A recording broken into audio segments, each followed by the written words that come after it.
পিপিলিয়ন group দেশের পোশাক খাতের অনন্য এক প্রতিষ্ঠান।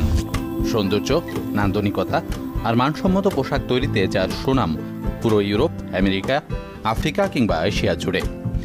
শুধু তৈরি পোশাক দিয়ে যাত্রা শুরু করার প্রতিষ্ঠানের ব্যবসা এখন বিস্তৃত টেক্সটাইল, ব্যাকওয়ার্ড লিঙ্কেজ এবং অ্যাক্সেসরিজেও। রিয়াজউদ্দিন আল মামুন, আপনাকে স্বাগত চ্যানেল 24-এর ঈদ নিয়ে বিশেষ আয়োজন তোমার হাতে আশার মশাল অনুষ্ঠানে। প্রথমে আমি আপনার কাছে জানতে চাইবো যে আপনার এই যে ব্যবসায়ী বা উদ্যোক্তা হয়ে ওঠার পেছনের গল্পটা কেমন ছিল? অ্যাকচুয়ালি আমি যে পরিবারে জন্মাই, আমার বাবা ছিলেন ব্যবসায়ী, আমার দাদা ছিলেন ব্যবসায়ী, আমার নানা ছিলেন ব্যবসায়ী, আমরা নারায়ণগঞ্জের। তো এটা একটা এনভায়রনমেন্ট ছিল যেখানে আমাকে ব্যবসায়ীদের দেখার সুযোগ হয়েছে এবং ব্যবসায়ীদের দ্বারা অনুপ্রাণিত হয়েছি। তারপরে আমার ক্যারিয়ারটা আমি শুরু করি অ্যাজ এ ব্যাংকার হিসেবে। তো আমি এবি ব্যাংকে প্রায় 2.5 বছর কাজ করি। অ্যাকচুয়ালি ব্যাংকে ঢোকার উদ্দেশ্য ছিল যে এন্টারপ্রেনার হওয়ার, উদ্যোক্তা হওয়ার প্রথম পর্বটা, যেখান থেকে আমি কাজ শিখতে পারি। অনেক কিছু শিখেছি। সো সেই প্রস্তুতিটা আমার ছিল যে আমার অ্যাকচুয়ালি শেখা দরকার প্রথমে কাজটা। তো তারপরে আমি আমার নিজের উদ্যোগে একটা ব্যবসা শুরু করি, অত্যন্ত স্বল্প আকারে একটা ব্যবসা শুরু করি। তো শিফটিংটা ছিল দ্যাট ব্যাংকটা একটা গণ্ডি আর ব্যবসায়ীটা একটা মানে লাগামহীন একটা ব্যাপার, একটা বিশাল যজ্ঞের মধ্যে ঢুকে যাওয়া। তো সেভাবেই আমি ব্যবসাতে ঢুকি এবং ফেজ বাই ফেজ অনেক ডিফিকাল্টিজ, অনেক ভালো সময়, সব কিছু মিলেই আস্তে আস্তে আমার এই ব্যবসায়ী হয়ে ওঠা। এই যে ব্যবসায়ী হয়ে ওঠার পেছনে পরিবারের কাছ থেকে সরাসরি কোনো ধরনের অনুপ্রেরণা পেয়েছেন কিনা? দেখুন, আমার অনুপ্রেরণাটা এসেছে অ্যাকচুয়ালি আমি সবসময় একটু পড়াশোনা করেছি ব্যবসা নিয়ে, অটোবায়োগ্রাফি, ম্যাগাজিনগুলা। তো আমার যখন ইউনিভার্সিটিতে আমি কলেজে পড়ি এবং যখন ব্যাংকে ঢুকি, তখন কিন্তু আমেরিকাতে মাইক্রোসফট, বিল গেটস, তারপরে স্টিভ জব, তারপরে মাইকেল ডেল, সো তাদের উত্থান। তো ইউরোপেও এরকম অনেকগুলা প্রতিষ্ঠান। সো তাদের জিনিসগুলো অ্যাকচুয়ালি অনেক অনুপ্রাণিত করে, সবাইকে করেছে, আমাকেও করেছে অনুপ্রাণিত। তো আমি সবসময় এই ম্যাগাজিনগুলো, বিজনেস ম্যাগাজিনগুলা, এটা আমার অভ্যাস, আমি পড়ি।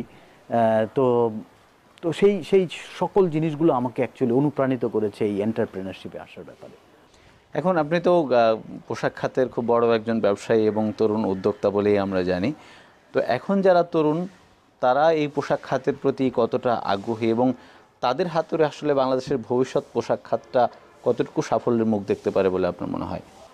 দেখুন, আমি যতটুক তরুণদের সাথে কথা বললে বুঝতে পারি, তারা সবসময় একটা নেগেটিভ ভয় কাজ করে যে আমি এই উদ্যোগটা নিব, আমি যদি ফেল করি এটার কি আর ফিউচার আছে কিনা। দেখুন, উদ্যোক্তা কিংবা entrepreneurship always a positive frame of মাইন্ডে আপনাকে চিন্তা করতে হবে এবং এখানে কিন্তু সাহসের একটা ব্যাপার আছে। তো আমরা একটা কথা বলি ইংলিশে, no guts no glory, no pain no gain. So এই জিনিসটা যদি না থাকে তাহলে কিন্তু আপনি উদ্যোক্তা হতে পারবেন না। ডিফিকাল্টিজও আছে, বাট ডিফিকাল্টিজ ছাড়া আপনি কোনোদিনই এন্টারপ্রেনার হতে পারবেন না। It's a part of the game. সুতরাং এই স্ট্রাগল, এই অবস্ট্রাগল যারা উতরাতে পারবে তারাই অ্যাকচুয়ালি এন্টারপ্রেনার হতে পারবে। অ্যাকচুয়ালি পৃথিবীর সবাই এন্টারপ্রেনার হতে পারে না।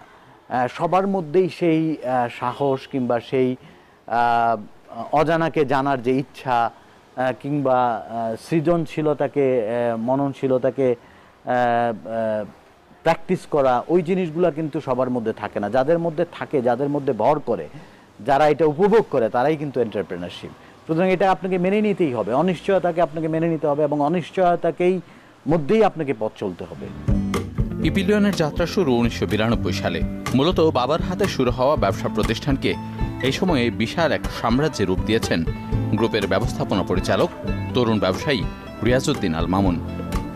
ব্যবসার সাফল্যের স্বীকৃতি হিসেবে যিনি একাধিকবার পেয়েছেন সিআইপি সম্মাননা, পেয়েছেন HSBC এক্সপোর্ট এক্সিলেন্স অ্যাওয়ার্ডও। বর্তমানে গ্রুপের বিভিন্ন প্রতিষ্ঠানে কাজ করছেন 10,000-এর বেশি মানুষ। আমরা একটা প্রবণতা দেখি যে এখন যারা তরুণ প্রজন্ম, তারা লেখাপড়ার জন্য বেশিরভাগই দেশের বাইরে পাড়ি জমান। তা আমি যদি ব্যবসার ক্ষেত্র হিসাব করি তাহলে তরুণদের জন্য বাংলাদেশের ব্যবসার ক্ষেত্রটা কতটুকু অনুকূল এবং তরুণরা আসলে কতটুকু আগ্রহী হচ্ছেন? প্রথমত তাদের ব্যবসায়ী হওয়ার আগ্রহ আছে কিনা। তাদের যদি ব্যবসায়ী হওয়ার আগ্রহ থাকে, the best place is Bangladesh. কেন আমি এটা বলছি? যে আপনি বাংলাদেশের এনভায়রনমেন্টে বড় হয়েছেন, আপনি ইউরোপ আমেরিকায় will be very competitive for you. এখন তাদের ইকোনমির যে গ্রোথ, ধরেন 1% গ্রোথ হয় না, তার মানে কি ইটস সো কম্পিটিটিভ। আর বাংলাদেশের prospect is huge. There is an other side also, that there is a lot of problem also in Bangladesh to become an entrepreneur.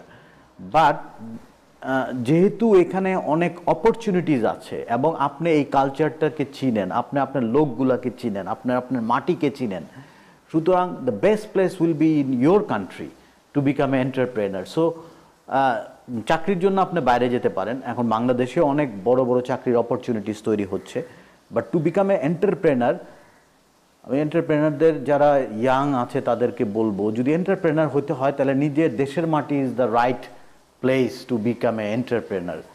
But নতুন এন্টারপ্রেনারদেরকে একটাই আমার কথা বলার আছে যে কাজটা শিখতে হবে।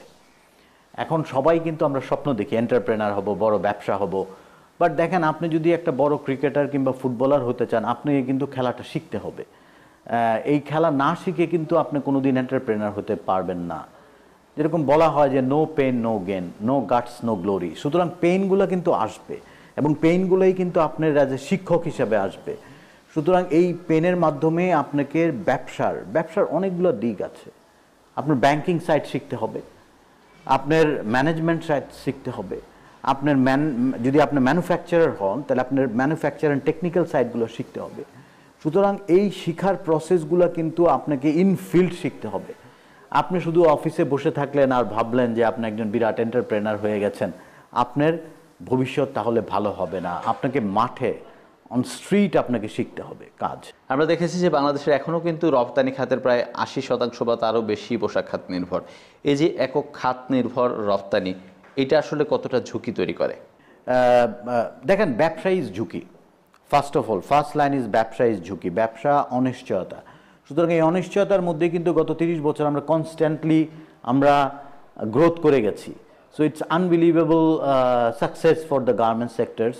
সুতরাং বাংলাদেশ ইজ এ প্লেস যেখানে পুরো ওয়ার্ল্ড জানে এখানে গার্মেন্টস ম্যানুফ্যাকচার হয় এবং গুড কোয়ালিটি গার্মেন্ট ম্যানুফ্যাকচার হয়। এবং আমাদের যেই প্রোডাকশন ক্যাপাসিটি, এটা অনেক দেশেরই নাই, ইভেন ইন্ডিয়ারও নাই এত প্রোডাকশন ক্যাপাসিটি। সুতরাং চায়না এখন এক্সপেন্সিভ হয়ে যাচ্ছে, আমাদের দিকে গার্মেন্টস ঝুঁকবেই। সুতরাং এখানে বরঞ্চ আরও গ্রোথ হওয়ার সম্ভাবনা প্রচুর বলে আমি মনে করি। এবং ডেফিনেটলি আমাদের অন্য সেক্টরগুলো আগানো উচিত, বিকজ আমাদের গার্মেন্টসে যে এক্সপোর্ট করে, আমরা টোটাল বাংলাদেশের যে এক্সপোর্ট সেটা আমরা আরও আগে নিতে পারি যদি অন্য সেক্টরগুলো আরও কন্ট্রিবিউট করে এখানে। বাট গার্মেন্টস সেক্টর অ্যালোন যেটা করতেছে সেটার ঝুঁকি আমি মনে করি কম। হ্যাঁ, ঝুঁকি হতে পারে আমাদের যদি ইন্টারনাল প্রবলেম হয়, বাট এক্সটার্নালরা কিন্তু সবসময় আসার চেষ্টা করবে এখানে। রিয়াজউদ্দিন আল মামুন, আপনাকে অশেষ ধন্যবাদ আমাদের এই অনুষ্ঠানে যোগ দেওয়ার জন্য এবং একই সাথে ঈদ মুবারক। আপনাকেও ধন্যবাদ এবং আমার এখানে আসার জন্য, এবং আপনাকেও ঈদ মুবারক।